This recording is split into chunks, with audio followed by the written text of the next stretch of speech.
This ain't no disco. Ain't no country club, neither. This is RVA.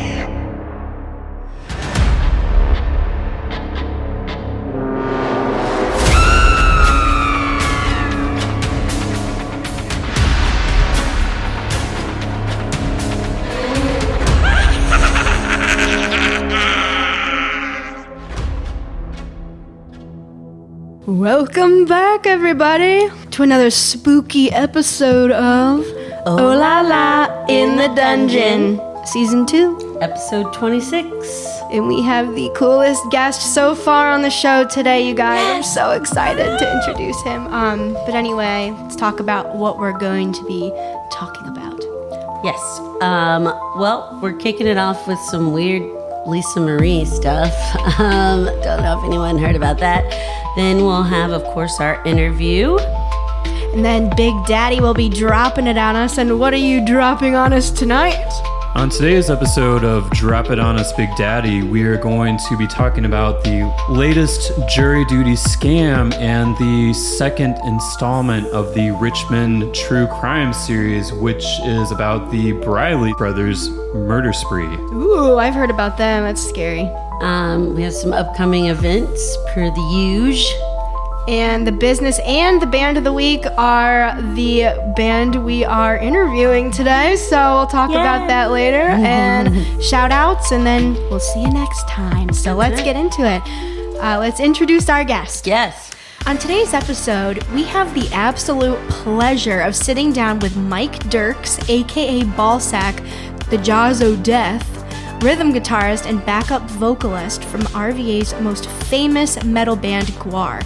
We also have here Tommy, who is the newest member of GWAR and the lead guitarist, known as Grodius Maximus.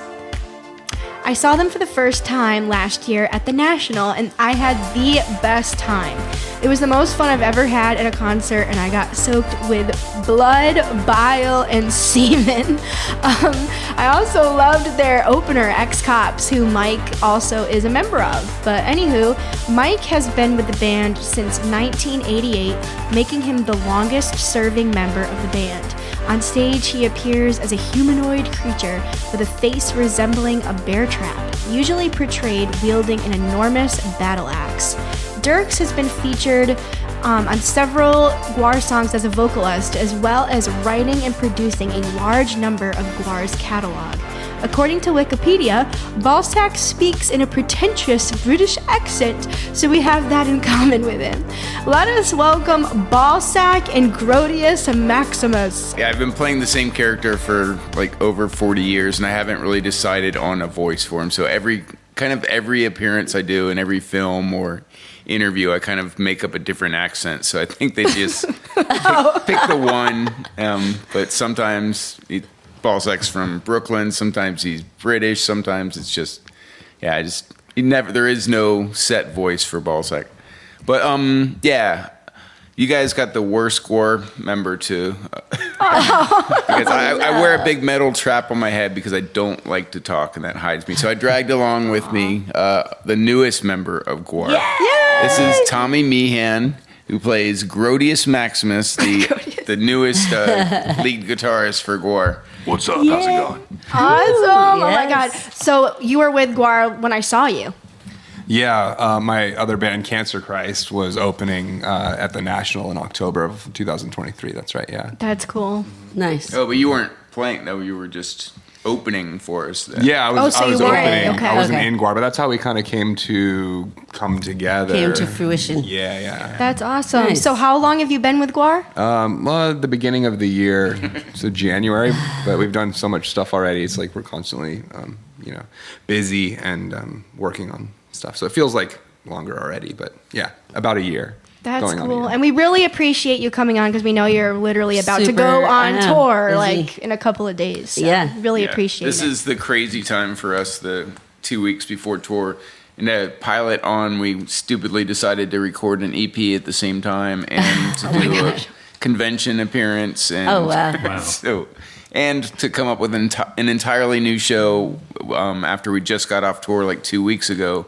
So in the interim, we recorded an EP, wrote and built an entire new show, and they're also appearing at GalaxyCon this weekend, the horror weekend. Damn. Oh, wow. Y'all are like then- in 20 places at once. Yeah, and then I'm gonna fly out to Vegas a day early to celebrate one of our main artists, Scott's birthday. So we're gonna Oh, that's have awesome. like one day off to go crazy in Vegas before our tour kicks off there. That's cool. On We're the about to go to 17th. Vegas. So how many stops do you have on the tour, and what's the first stop? We're out for a month and a half or so. We'll be back like right before Thanksgiving, and we're starting in Las Vegas, which is kind of weird because everyone's gonna have to fly in, and like we have to actually put our stuff on the truck this weekend, and it gets trucked out there, and then we meet it in Vegas, which is kind of odd, but. I would Yeah. get kind of nervous about that, but I'm sure it'll be fine. I know. That's how I felt when we got married and like my dress was being shipped because we got married in Hawaii and I hadn't even seen the final product. They were just like, it'll be fine. It'll be there. And I'm like, okay. I hope so. It all worked out. So I'm sure it will for y'all. But speaking of Vegas, Elvis, Oh, yeah. his daughter, let's roll into the hot topic, babe. All right, and the hot topic is about Lisa Marie Presley, and why is she in the news recently? Because she wrote a memoir called From Here to the Great Unknown, and her son died at the age of 27 in Damn. 2022. And so why is this our hot topic? It's know. because she kept the body in her own home for 2 months. Wait, without anyone knowing that he was dead? No, well, anyway, so the reason she kept the body in her house is that she wanted to, that was her way of saying goodbye. And so in California, they don't have any laws like where you have to immediately bury a body. And so she took full advantage of that. And the body was in her house and it had to be put on dry ice. And she had to put the temperature down to 55 degrees. In the house? Like the whole house? Or Well, like it, where he was? it was a separate casita. So I guess it was like a. Death room? Death house? So it would be like a separate room from the house, and Yeah. that where the body was kept. And so, yeah, and so apparently Elvis had the same sort of farewell where he was just kept in the house. And Well, I know like thousands of people went to go see him when he was like in state, I guess, at Graceland. That used to be really common. They would Yeah. put the body on display for weeks, and like for celebrities, like crowds would come and thousands of people would parade by, but yeah, they would just have them up for show. Like Snow White, remember? yeah, just like Snow White. And Abraham Lincoln, didn't he go on a whole tour and then I his think body so. was Yeah, stolen? yeah. Oh, yeah. So wait, was this Michael Jackson's son or? That's a whole nother hot topic. His stepson. Yeah, Didn't Michael Jackson have kids with? No, okay. that was another woman Oh. Well, who I don't know what happened to her, but So is he buried now? he has been buried. well, it's so given weird up. because we were in Memphis at Graceland right after this happened, and they had like he had a headstone already. I guess it doesn't matter if there's a body there or not. Interesting. Remember that when Yes, we yeah, walked yeah, through Graceland? yeah. And how long can you keep a body on dry ice? Indefinitely. Yeah, I want my body to be on dry ice forever when I die. you have to prepare it first, like the Egyptians did, and pull all Oh. the perishable stuff out and put Yeah, it I'll in pull jars. your brain out your nose. Yeah.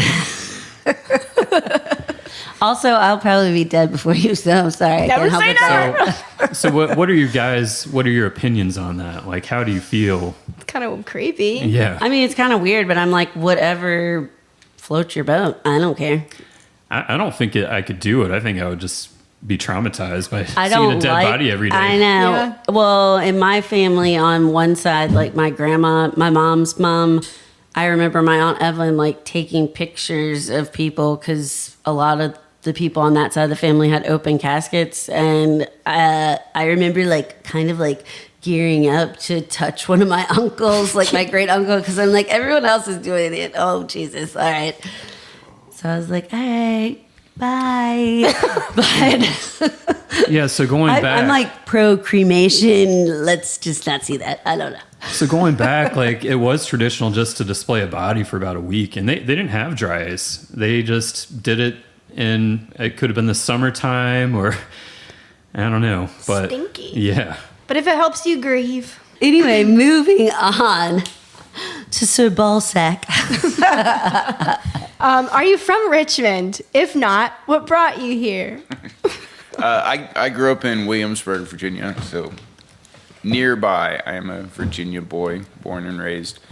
And yeah, I moved to Richmond to go to college in the 80s and have been here ever since. So I definitely consider myself a Richmonder. What college did you go to? To Virginia Commonwealth to the music department for 2 Yay. years, and then I dropped out to join Oh GWAR. my God, me too. You dropped out to join GWAR? I dropped out to join the partying people.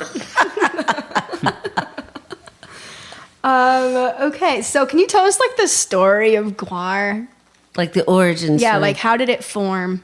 I know there was another band before GWAR that kind of was like there was two bands and Like- then, Yeah, well, Death I mean, Piggy. GWAR has an origin story, but then the band has a how they formed story, which is not the origin story because GWAR are these mythical creatures, and so of course they have legends and decades worth of stories that we've written that intertwine and where they came from and what they did before this, but there's like a bunch of comic books we've written about that. We've made some films about it, but the true story is that Dave Brockie and Hunter Jackson and Don Draculich and Chuck Varga and Dave Muscle, and a bunch of guys were going to VCU for art, and they were kind of disillusioned with institutional art, what they were teaching, and they were like, this is not, everything they did, people would say, this isn't art, this is garbage, and so they all kind of were forced to come together, and they were living in the dairy, which is in Jackson Ward. They were like working on renovating it, but it was basically just an asbestos-filled warehouse at the time, so they could live there. And just basically squatted there, pretended to work on it to fix it up for free rent. And so they all had different bands and were working on art projects there. And Hunter was going to make a science fiction movie, so he was turning part of one of the milk bottles into a giant rocket ship to be in the movie. And at the same time, Dave Brockie was in a punk band called Death Piggy. They would do lots of just theatrical, goofy punk rock. Like he did.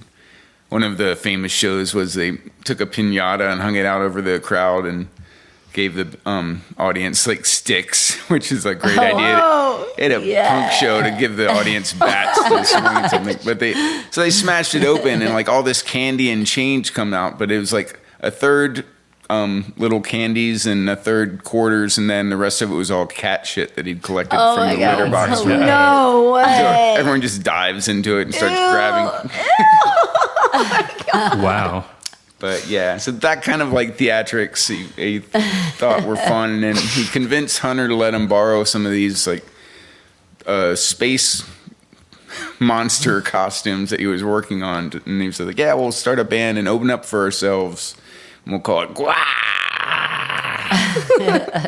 Yeah, you were right. We were talking about that. So I heard that GWAR is a laxative term. it's a cosmic power word. So yeah, whatever you need it to do, in the middle of giving birth, just scream GWAR, or if you're Taking a cat shit. horribly Digging constipated, it through works cat as well. shit. So did you know those guys as this was happening at VCU, or did you meet them later on? Or? I moved to Richmond in '88, so it was just forming. But I was going to school, and I was like, saw a few of their shows at Rockets, and I was actually started playing in a band with Mike Bishop, who was the bass player at the time, and so I knew them through that way. And when they needed a guitarist. Like Mike Brocky was afraid of losing Bishop, so he like said, well, let's just get that guy you're playing with. And so they got me, and I've been doing it ever since. That's awesome. You just kind of fell into it. Tell us more about how you kind of morphed into what you are today. Like, did you guys realize what this was going to be? Kind of, I know, like, did you have a blueprint kind of I'm going to make this kind of theatrical, blah, blah, blah, like all the stunts? Did you think you were going to include all that and the blood? I mean, it was always theatrical, and it was always going to be a show. It was kind of like their reaction to to go see a big rock show. You had to go to Coliseums, and they were doing all this production, but everybody else, if you went to just a regular show, you couldn't see that. So they were going to bring all of that to these small venues. And so it was always that. And it was always done very tongue in cheek. And it was, we were making fun of all the devil imagery and heavy metal. And we were very much a punk rock band and not a metal band at all. But yeah, after doing it for 40 years of kind of spoofing that kind of music, we started to realize, actually, this is one of the greatest forms of music out there, and we've actually gotten okay at doing it. We've become pretty good. So we're still funny, but we're not really making fun of metal as much as we used to. We still have fun doing it, and we bring humor to it, but it's not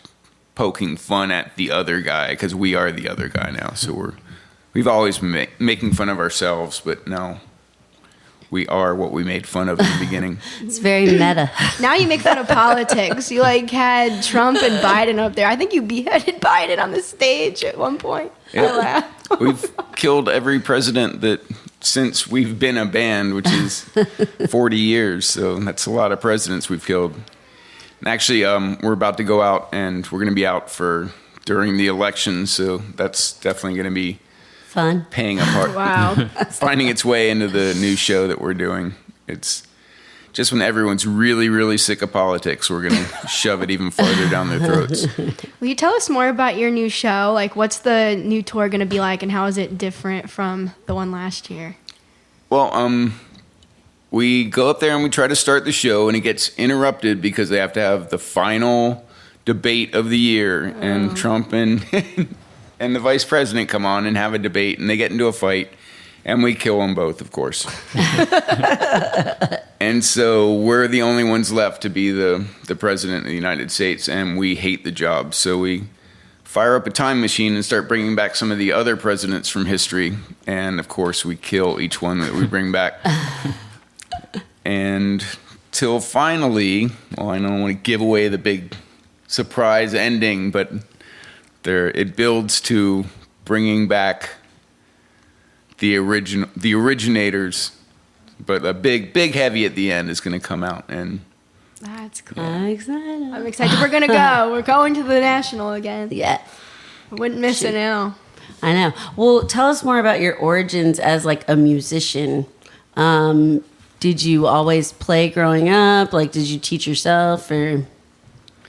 I've been playing guitar since I was like 10. And I took lessons as a kid. I was like taking classical guitar, but not seriously. And I went to VCU for music, but I wasn't a super serious musician. I know some theory, but I wasn't. I was just, it's what I loved and what I wanted to do, and I didn't know what I wanted to do, and I was going to college, so I'm like, I'll just do that. You weren't like, I'm going to use counterpoint to make these songs. So do you play any other instruments, though, besides guitar? Not really. I mean, I play some keyboards, and I actually played cello when I was in high school, and I don't play that anymore. Interesting. Yeah. So how many guitars do you own? I am not sure. At this point, they've just become like decorations in my house. My walls are just all covered in guitars, and because it seems like every guitar player, they have about 20 different guitars to choose from. Oh yeah. Some more than others. That's true. How many do you have on stage with you? I bring 3 out on tour with me. maybe sometimes 4 because we'll have one on the bus as well. But yeah, I mean, Tommy actually plays like 3 different guitars during the set. I only play a second one if I need to because I don't know. I find it to be a pain in the ass to change guitars. I'd rather just stick with one. But I don't know. Why do you play so many guitars, Tommy? It's fun to just have different looks, you know? I'm like, ooh, put my green one on for these songs and then go to the white one. Yeah, it's just, I don't know. I'm excited about looking cool. So. Tommy, tell us about your character. So is this a new GWAR character? Yeah, so I'm of the Maximus lineage that's been going on since Flatus, since the big... all of the lead guitarists for GWAR have been Maximus's. And actually, for a long time, we would just replace Flatus, and we had like 4 different Flatuses. And then when Corey Smoot passed away, we retired the character. And Brent Pergason came in and became Pustulus Maximus, so he kind of continued the Maximus line. And when Brent left last year, we decided we'd keep doing that. We keep going with new Maximuses because, at this day and age, like, back in the day, we didn't have social media, and you could just throw somebody new in the costume and nobody noticed. But now, like, people have so much access to everything. It's They're like you can't just say investigators. Yeah, you can't just go, "Oh, this is the new Pustulus," and go, "No, it's not. That's not him." Plus, you guys have like mega fans. Like it was my first time seeing GWAR. I'm not from Richmond. I came to the GWAR show, and I met one of like your mega fans in the audience, and he like knew everything about all the characters, and it was really cool. But yeah, I could see how it would upset the mega fans. And we have so many creative artists. It's like, why not take the opportunity to come up with something new? And like, it's like you don't get to create a new guitarist every year. So, what are you bringing to the character? Yeah, Tommy, tell us about it. I don't know. It's all still developing. I mean, like a lot of times I don't even think of anything. I just kind of like let it rip and see what happens on stage, or like if I'm filming something or we're making something. Getting to become Grodius has been really awesome. I mean, like I had never done any kind of thespian stuff or anything like that at all, really. But that's not true. What do you mean? I know it's not. You've worked in.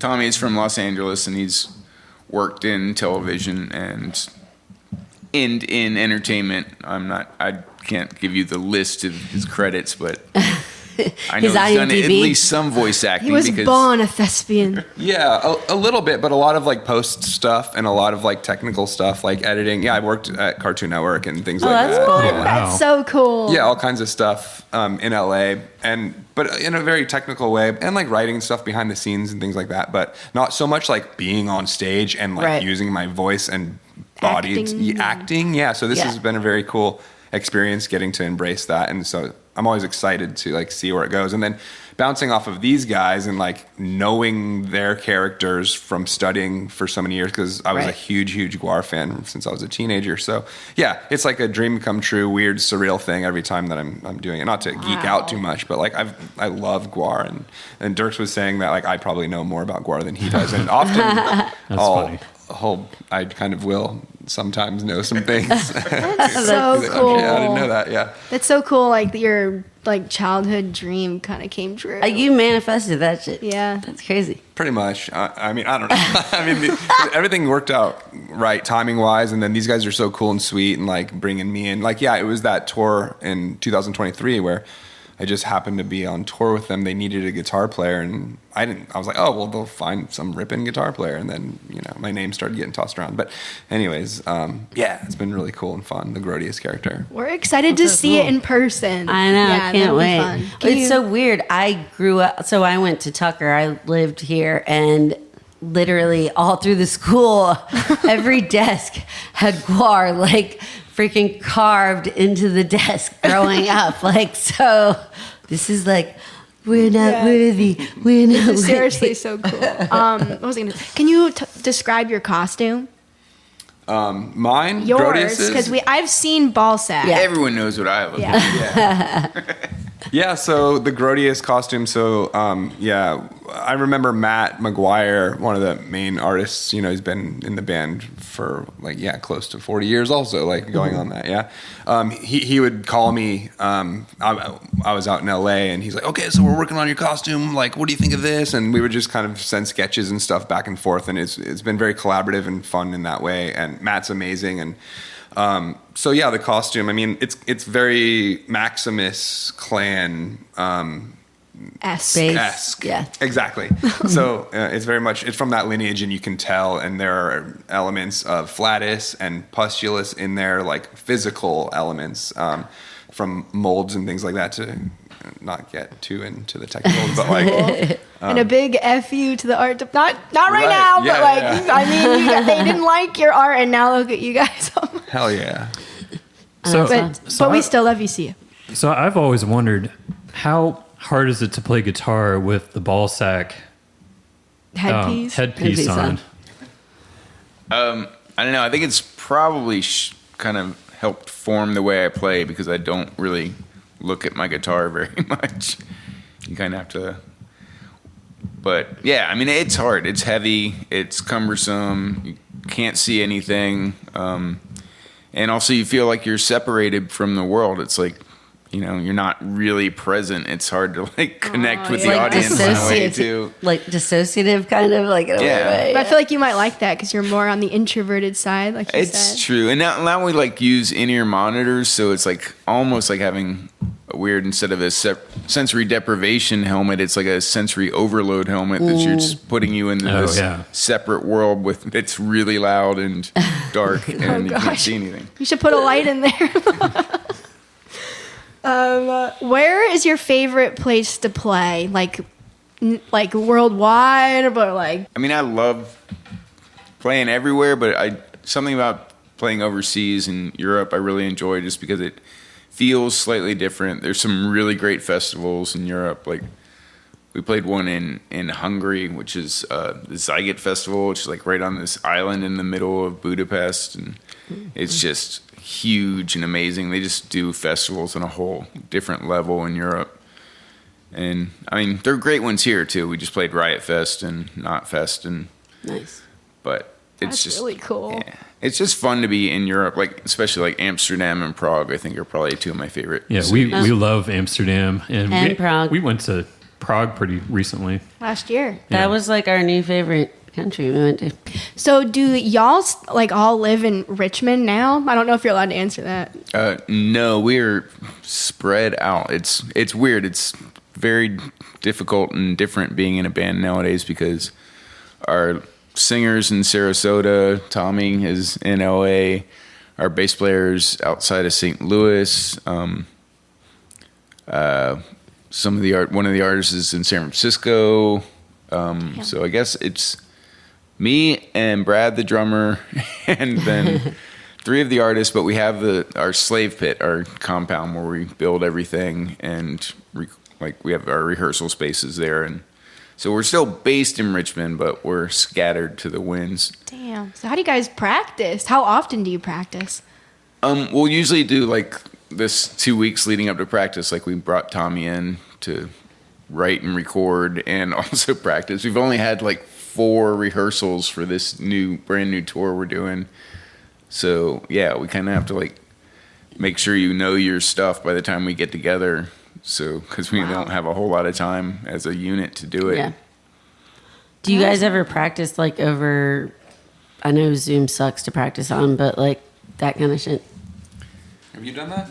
No, we've done some recordings that way, and some video stuff, especially over COVID. We were doing some collaborations with other musicians, and also we'll send musical ideas back and forth but we're not. And we've been trying to we have this new thing called Session Wire, which allows us to actually have recording programs open and record collaboratively and work on stuff together that way. But it's not really practicing over Zoom. Yeah.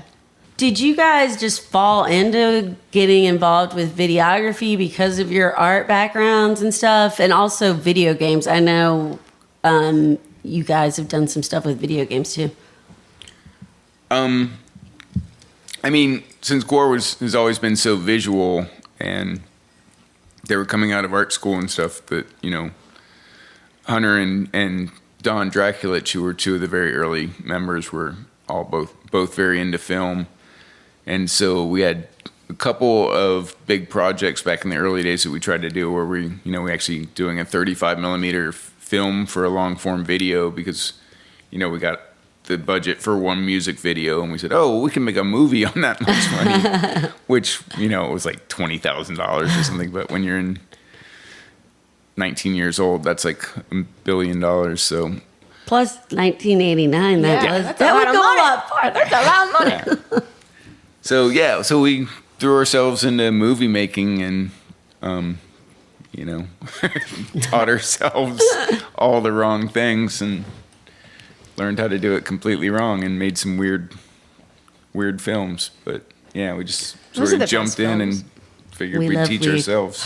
So do you currently have a film in the works? Sort. We have in development, which, you know, since we're trying to do an actual with production companies and real, instead of just doing it all ourselves, you know, it takes years to develop an actual real film. So, but yes, we have one in development. We had the documentary that came out a couple years ago. Mm-hmm. The This Is GWAR, which came out really well.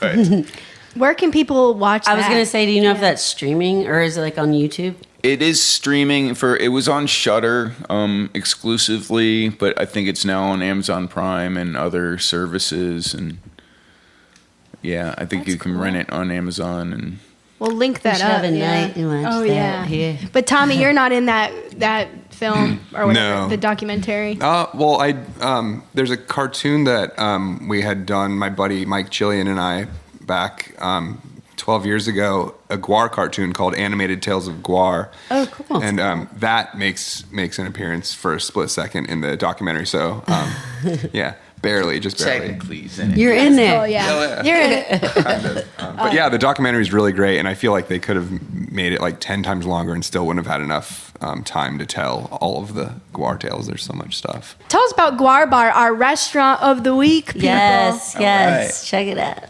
Yeah, we are about to have our 10th anniversary. We on New Year's Eve.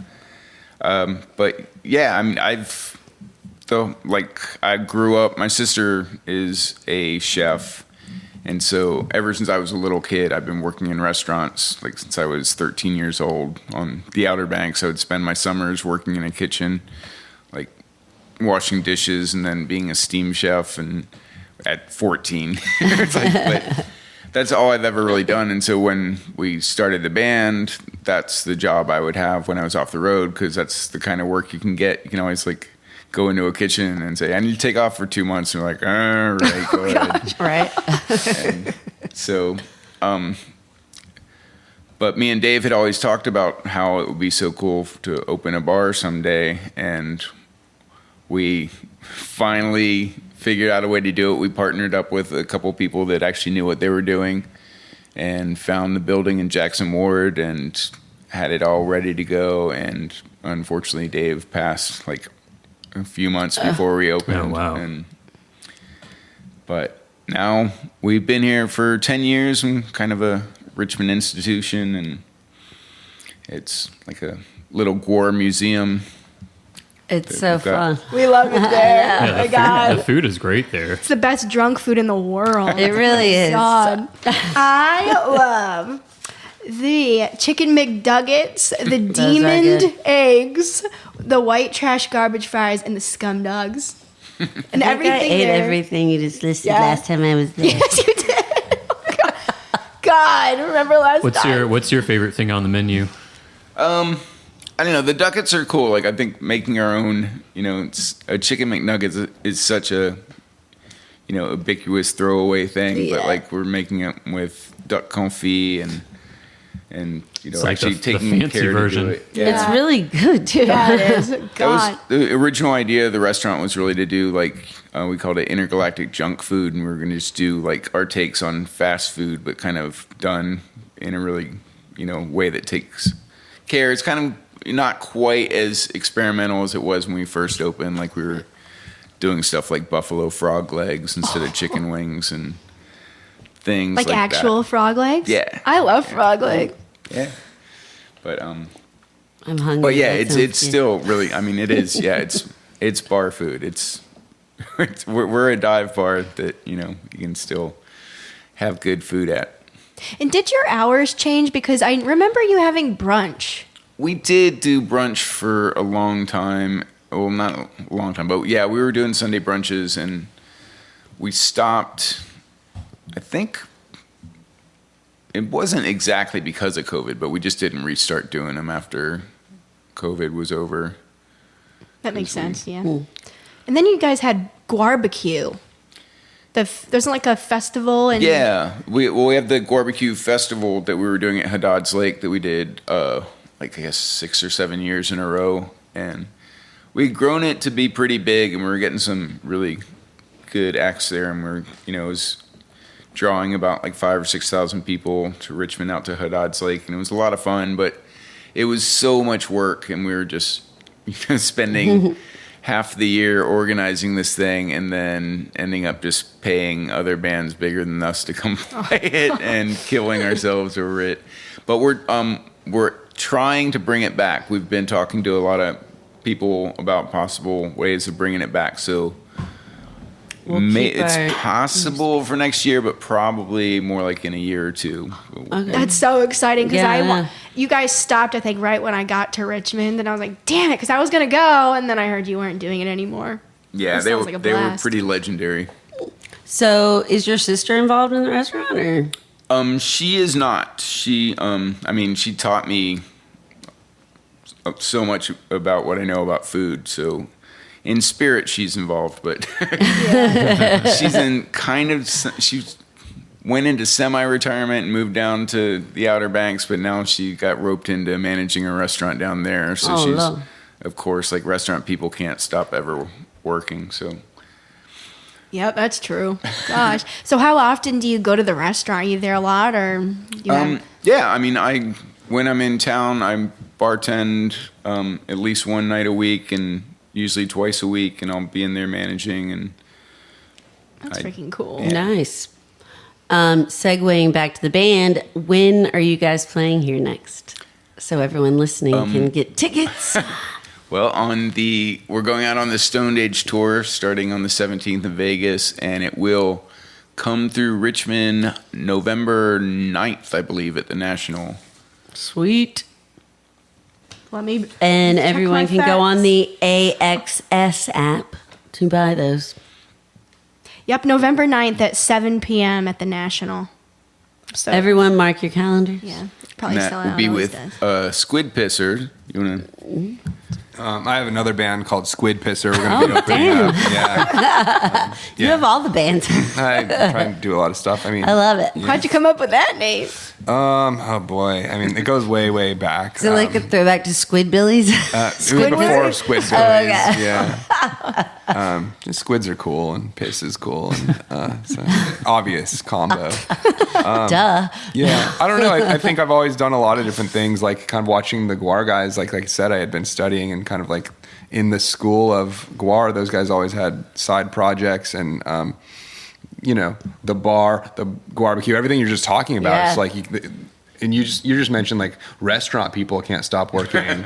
I feel like the same way. It's just like if I'm not putting out a record this year or 5 records this year, like it's a waste of what am I doing with my life? So I don't know. I think as artists, we're just kind of all driven to create and always have some irons in the fire and stuff like that. So GWAR and these guys, and I think Derks in particular was like very, he had like kind of championed getting Squid Pisser on this tour. I don't know if that's specifically, but I remember every time you'd be like, well, we should just bring Squid Pisser. And I was like, yes, cool, thanks. So I'm very grateful to Derks and everybody for putting up with my other bands coming on tour. Awesome, I love That's that. so And then in January, my other band, Ex-Cops, is going to be going out again. And they'll be playing somewhere in Richmond. They're phenomenal. I love them. I can't wait. I think that's like January 12th or something. Around then is when it starts. Like Richmond Music Hall, I think. I don't know. I don't know any of this stuff. Yep. We'll keep an eye out. And Well, actually, we haven't announced that tour yet, but I think we're announcing next week. So You heard it here first, folks. That's right. Date Breaking news. Isn't Brent's band coming? U.S. yeah, Bastards? it's actually going to be Brent Pergason, who was Pustulus Maximus before Tommy became Grodius Maximus. His band, U.S. Bastards, will be opening for us, as well as Jameson Land, who was Beefcake. His band, Belushi Speedball. So it's kind of the Ex-Cops and the Ex-GWARs. Oh, that's awesome. That's nice. And it's cool you guys like all keep in touch and like Yeah, can that's sweet. play together, collaborate, yada yada. So You're good that's friends with each awesome. other. One more question about the restaurant. Does the band ever make appearances there? Well, yeah, we do. Actually, that's the very first time that anybody got to see Grodius was in a special signing when we were doing we had a canned cocktail with Devil's Backbone, which you can't get anymore. Boom. But we had an event there, and actually this Sunday, as part of the closing party for GalaxyCon Horror Weekend, we're going to do a GWAR-Rioke at GWAR Bar, so you can come sing What sounds time? awesome. with us. I think 9 o'clock on Sunday. Okay, cool. I'm going. So what kinds of songs can we expect at Guarioke?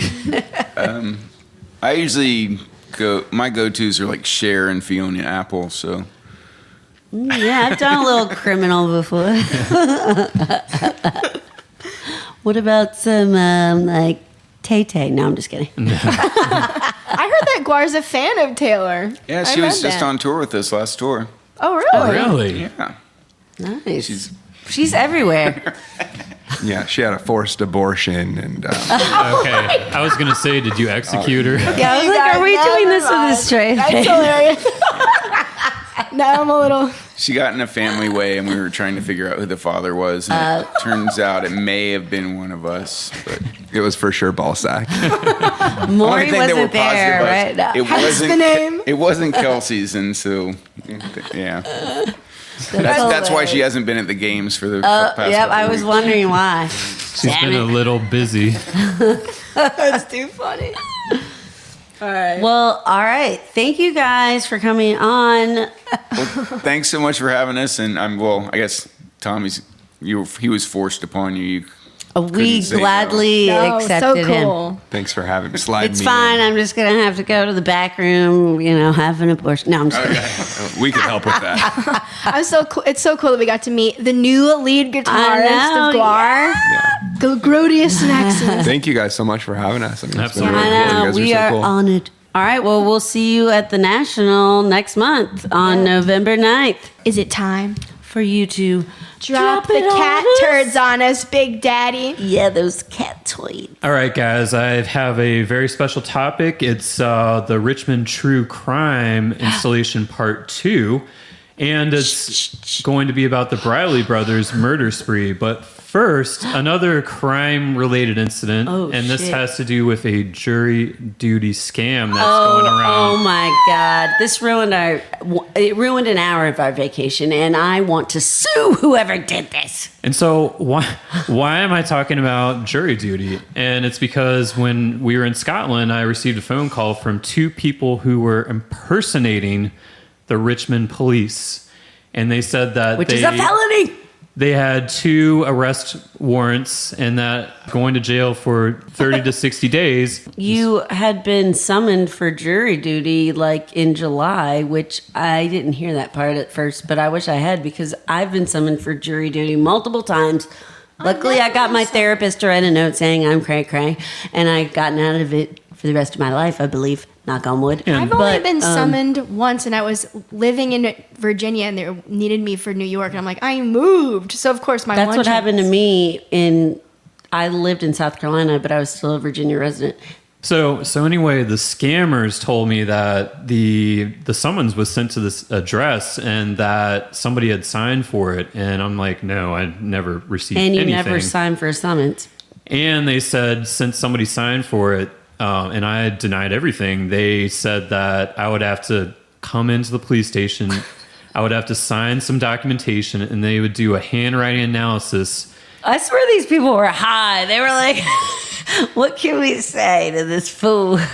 And then they said if the handwriting didn't match, then it would become just a civil case. And they were tripping on some SVU, I swear to God. And then they said I would have to pay a fine through Venmo or Zelle. Oh my God, that's how you know it's a scam. Yeah, and I said, I started questioning them, like, who are you? What's your badge number? Where do you work? And they couldn't give me direct answers. But also picture you've been at Oktoberfest, so you're really cracked out and tired, and now you're in another country and you've been traveling and you're super tired, and you're in the middle of shopping and then trying to go see the sights, and this fucking took time away from it. So if they call back, I'm going to say, bitch, you don't know who you fucked with. I represent the FBI, and you had 5 seconds to Zelle me $100,000 or a SWAT team is going to come jump up your asshole.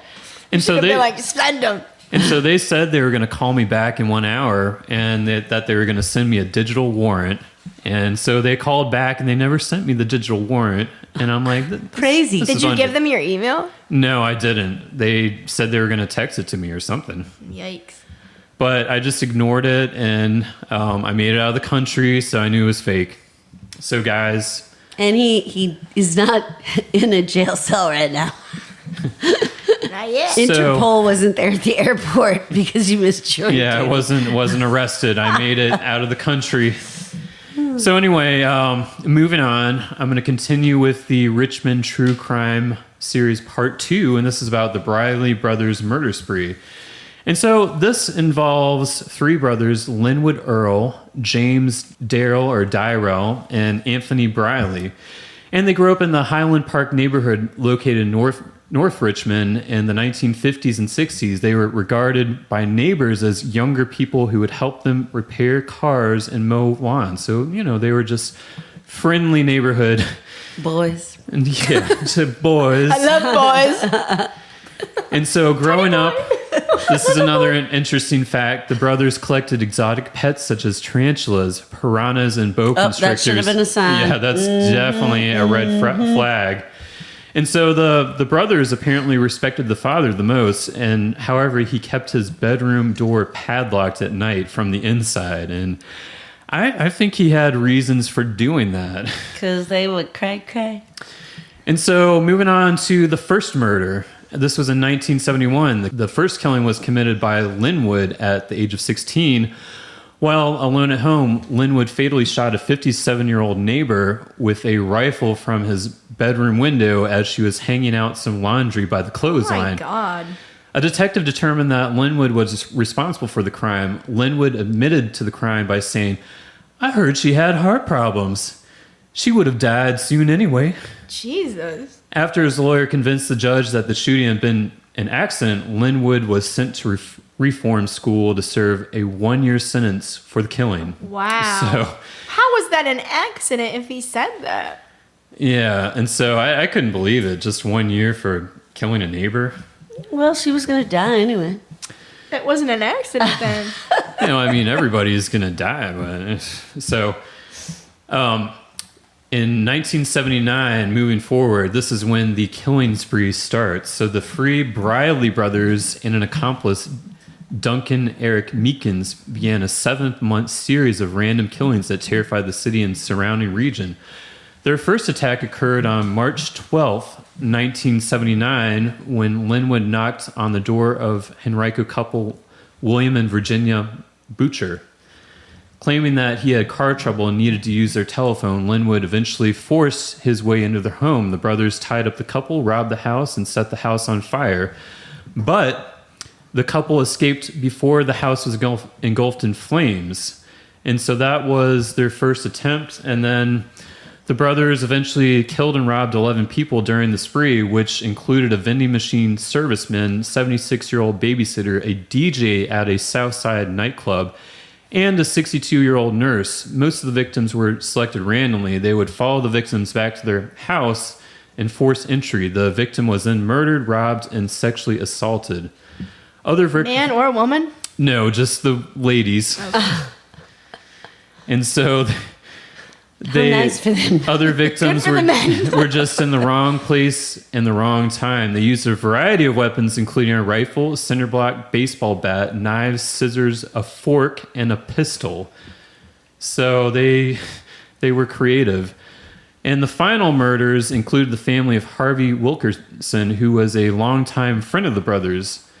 The brothers forced entry into Wilker's home and bound and gagged him and his parents with duct tape. The brothers robbed the house and then shot the family members. Police happened to be in the general vicinity of the neighborhood and later saw the gang members running down the street at high speed. They did not know where the shots had been fired. The bodies were not discovered until 3 days later, but the brothers were all arrested soon afterwards. Meehan, their accomplice, was offered a plea agreement in exchange of evidence against the Briley Brothers. Meehan was also given a life sentence plus 80 years. Anthony Briley received a single life sentence for limited involvement. JB and Linwood received numerous life sentences for murders committed during the spree. Linwood was sentenced to death while JB received 2 death sentences. So I didn't even know you can get multiple. Damn. Well, yeah, it depends, but a lot of times if you kill more than one person, then you can get... You hear more about multiple life sentences, not multiple death sentences, but I guess that's a thing. Yeah, that was a new thing for me. And so both the brothers were sent to death row at Mecklenburg Correctional Center in 1980, but it doesn't stop there. But wait, there's more. Linwood and James Briley organized a 6-inmate escape from death row in 1984. The group's initial plan was to escape into Canada. The inmates were captured by police in Vermont and Philadelphia, being held at gunpoint. The brothers were executed in the electric chair at Virginia State Penitentiary in Richmond. Penitentiary has since been demolished in the 90s and was located close to the Virginia War Memorial in Oregon Hill. Before James Briley's execution, he married a writer in 1985 in a prison ceremony who believed he was innocent. So, do we know who the writer is? No, it just said a writer. Anonymous. Like Anne Rice or Danielle Steele? I don't know who would want to do that. Tons of people do that, though. It's weird. Yeah, it's creepy. So Linwood's last meal consisted of grilled tenderloin steak, a baked potato, green peas, a salad with French dressing, rolls with butter, cake, peaches, punch, and milk. Oh, damn. And yeah, so he had a full dinner, and his last words were, "I am innocent." JB's last meal consists. He was a much simpler man. It consisted of fried shrimp with cocktail sauce and a lemon lime flavored soft drink. That was it? Yeah, that was it. I would at He least wasn't hungry. I was going to say, what would everyone's last meal be? We can do that after you're done. I think we've done that before, but we'll do it again. In his final moments, he smiled at the witnesses and twice asked them, "Are you happy?" And so that concludes Drop It On Us Big Daddy. Yeah. Yay, Daddy! All right, what's your last meal, Liz? I actually think it would be a combination of... God. This is so difficult. Are you allowed to have alcohol for your last meal in prison? I'm not sure. Probably I not. hope so. Well, not that I'm going to prison. A Or Chianti not with that I'm gonna fava get beans. Is executed. that? But I would do I'd be like, can I get a buffet up in this bitch? Like, I want to have McDonald's one last time, quarter pounder, but I also want like fried chicken. I would also enjoy perhaps some meatloaf. Meatloaf. Definitely some ham. Also some barbecue with North Carolina vinegar sauce on it. Lots of copious amounts of vinegar. I need some South of extra. Philly? Oh my God, yes. I need Liberty Public Houses, South of Philly chicken, hot with extra hot sauce. So Shoestring fries, extra crisp, and then I'd In like a morning mule? I would, yes, a morning mule, and I would top it off with a Friendly's Reese's Peanut Butter Cup sundae with extra peanut butter sauce, Wow. chocolate ice cream, not vanilla. And I'm done. Mic drop. That sounds delicious. Wow. Oh my! That would just be like a whole tasting menu. I'm the same way. I want a petite filet mignon, mashed potatoes, 2 pounds of crab legs with a cracker. I can't, and a fork because I like to use the fork too. And some drawn butter. I'll do a tuna roll, a spicy tuna roll with soy sauce, and then I need Chick-fil-A. Oh shit! I forgot about Chick-fil-A and fries, and I want McDonald's fries too. Cause my last meal. I know. Then I'm gonna do a jumbo margarita on the rocks, salt rim, and then for dessert, let's do. I want a cookies and cream and chocolate chip. Not chocolate chip. Chocolate chip cookie dough, Blizzard, and then I also want some cake. And I think that'd be it. I don't know. I think my list is a lot shorter. I probably have hamburger and fries and some ice cream. Just a pedestrian hamburger? Right. You don't care where from? Why don't you just die now, man? It sounds like you're dead on the inside already. You're like, I don't really care. Whatever. Olivia and I are like, we will take every meal we've ever had. I don't know. I've never really thought about my last meal. Well, and I also like green bean casserole. Oh my God, me too. Oh, and I love my mom's funeral potatoes. Add that too. God. Oh yeah. Oh, and And my bacon. own stuffing. My own stuffing. And really crispy bacon. Ooh, crispy, yes. I don't know. Thanksgiving meal would sound pretty good Haggis? as a last meal. I actually love haggis now. So. Haggis. Yeah, haggis is actually very delicious. I want really crispy bacon with a bunch of melted cheese on it. Ooh, yes. Okay, biscuit. anyway. Yeah. All right, I'm moving really on. hungry. Anyway, all right, let's move on. We have some upcoming events. I'll kick that shiz off. So we have the Off the Rails Craft Beer Festival, Brews, Booze, and Barbecue. Speaking of barbecue, it's going to be at 500 Center Street, Ashland. That is like down by the railroad tracks. That sounds weird when I say it, but people who are familiar with Ashland will know what I'm talking about. It's going to be on October 26th from 3 to 7 p.m. $15 tickets online and in person. And I thought that their beverage pricing was actually really good. $7 for a full pour. For a half pour, $4. They'll be featuring Center of the Universe and James River Winery, so you could also get a little wine on. And barbecue from Ashland Rotary, as well as a Halloween costume contest. So Fun. That That sounds sounds like fun.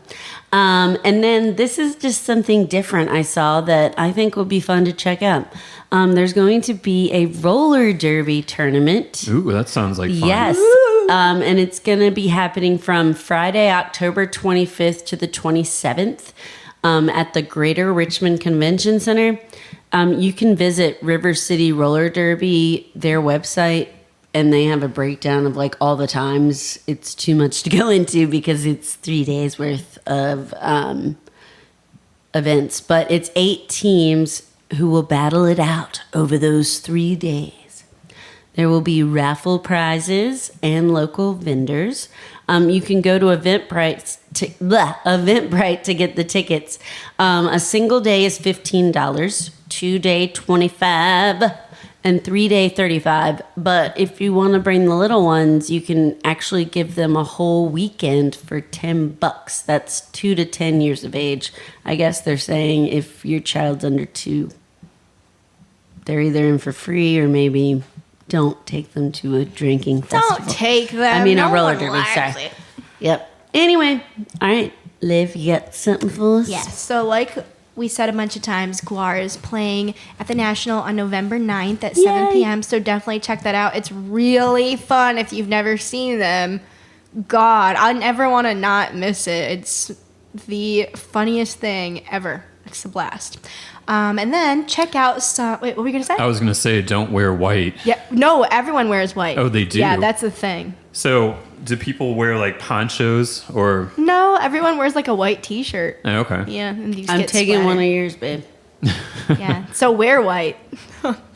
And also check out some of RVA's Halloween attractions, such as Busch Gardens, King's Dominion, Haunt, Red Vein, Creepy Hollow Scream Park, and Ashland Berry Farm. And then also, I'm doing this one, and I think it sounds pretty cool. Fever Halloween Candlelight String Quartet concerts will be playing at the Balling Hoxel House. Did I say that right? Is it bowling or balling? I think it's bowling. Yeah, I think it's bowling. It's a weird spelling of But it. you be balling up in there Bowling. listening to the string quartet. And that's on October 24th and the 31st on Halloween. And they will be playing Halloween classics. It looks super romantic and spooky. And the Bowling Hoxel House looks gorgeous. I haven't been there. Yes, we actually got my dad and Roger tickets to the same thing, but it was like a Vivaldi showcase, and they loved it. They said it was gorgeous. There's like, I'm sure for Halloween it's going to be over the top, but when they saw it, it was like white candles melting everywhere. Like So fun. pretty. I can't wait. You're going to have a blast. And then also, like I've been saying every episode, Fetch a Cure is going to be doing their Pets on Parade auction on Big Daddy's birthday, Yeah. which is November 15th? 15th. Yep. So go support our pets and raise money for pet cancer to get rid of it. Be there, be square. And then we kind of rolled our band and our business into one, Yeah. which is GWAR and GWAR Bar. That's right. Tell us more about GWAR Bar. So If we GWAR don't know Bar is at 217 West Clay Street. They are open from 4 to 10 for dinner and then 10 to whenever for their late night menu. GWAR is known throughout the universe for their bloody stage show, irreverent humor, high-value metal punk. But for years, they've wanted a fresh way to torture mankind.